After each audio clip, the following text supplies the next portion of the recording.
Still in Parliament at this time around with the former power minister in the Exwa Mahama administration is saying that the abrogation of the Ghana Power Generation Company, that's GPGC, agreement was needless as the government simply had no excuse cancelling the contract. Speaking exclusively to TV3 over the cancellation of the contract leading to what we know now, a $170 million judgment debt. Dr. Kwabena Donkor says threats by the Attorney General to conduct a criminal investigation into the deal is welcome. And he has also, however, accused the Attorney General of behaving like a political foot soldier in his defense of current government negligence and abrogating the contract. Dr. Kwabena Donkor, what role did you play when it came to this specific agreement? Well, as the minister responsible for the sector, indeed the cabinet minister responsible for the sector, I had a responsibility to ensure the end of load shedding. Load shedding arose out of generation inadequacy, so we needed added generation to, at the minimum, create an equilibrium. But more than create an equilibrium, we also needed sufficient power for the projected growth in the economy. And therefore, yes, I led the negotiation of this particular contract. The minister always takes responsibility. Yes, you form a technical committee. The technical committee comprises people from the Ministry of Power, from ECG, from VRA, from Ministry of Finance, and the Attorney General's Department.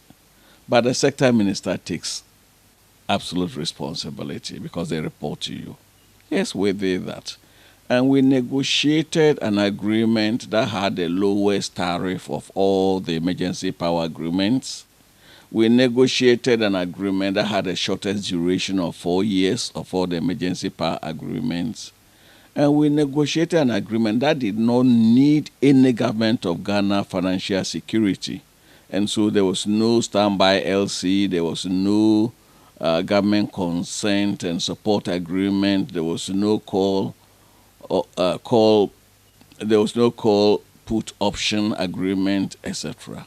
You have said that yes, you are quite prepared for want of a better word, a showdown with the AG. At the CID. I don't want a showdown. He says he's getting them to invite me. I will go and state my side. You see, if we want to build this country, there is a way we must act. If the current administration had engaged some of us, we would have avoided this whole termination. We would have advised against the termination.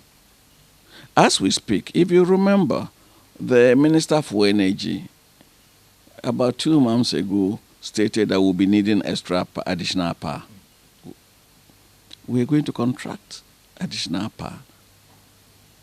So, if they had engaged some of us, we would have said, look, okay, instead of terminating, ask them to delay by another year, which is done in the industry. Because really, as we said, in the next 3 years, we'll need additional power. But we've made so much political capital out of excess capacity. So when we come back to Ghanaians that we need to... You see, while all of this explanation and the Attorney General's response to this goes on, the back and forth, the defense or otherwise, one thing is fundamental.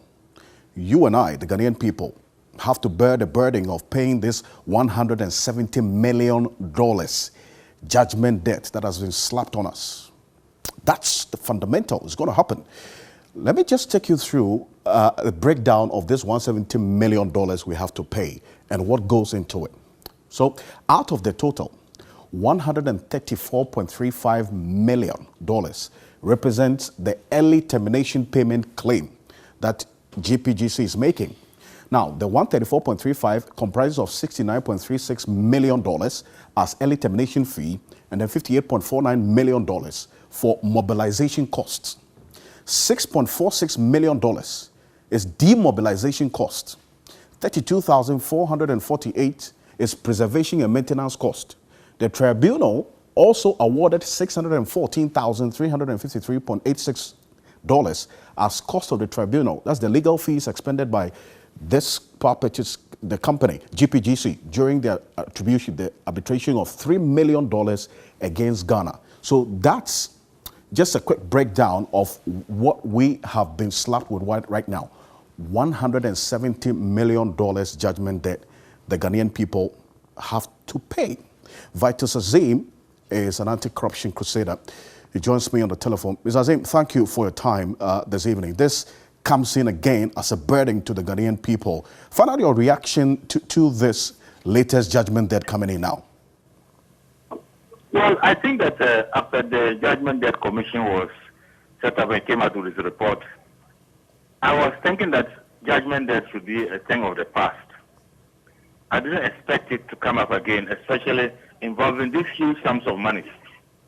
It's very unfortunate that our leaders just give up money collected from taxpayers for no good reason at all, for no reason at all. It's very unfortunate, especially when we go cap in hand, begging for grants and loans, even commercial loans as well.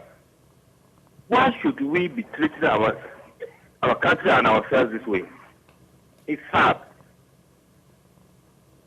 Because these are things that could have been avoided.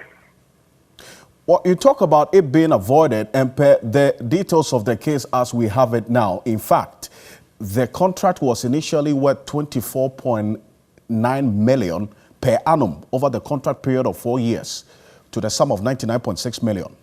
Government failed to apply and set aside the January 26, 2021 decision of the London-based court, and they turned up in court with two reasons: that we had elections, and then also the officials at the Attorney General's Department had contracted COVID-19.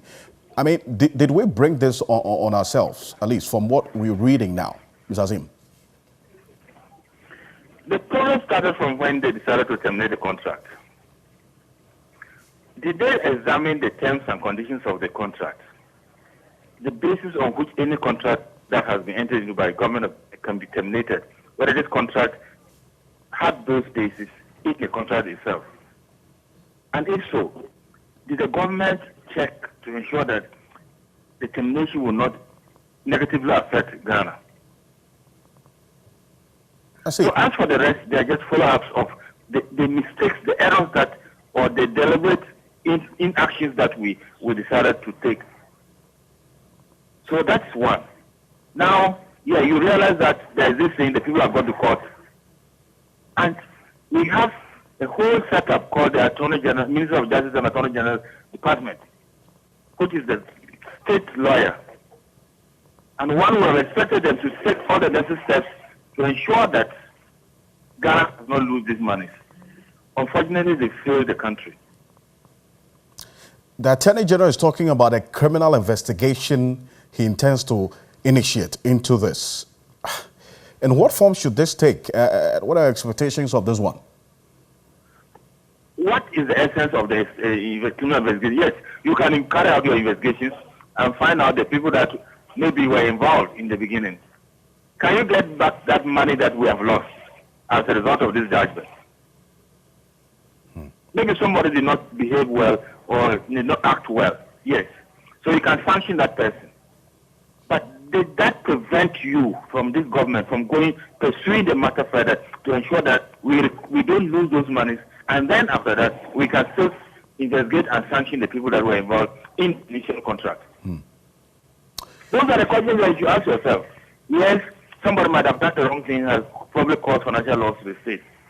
But is that person the person responsible for these laws that we are encountering now in the form of judgment debt? So those are the issues that you should look at.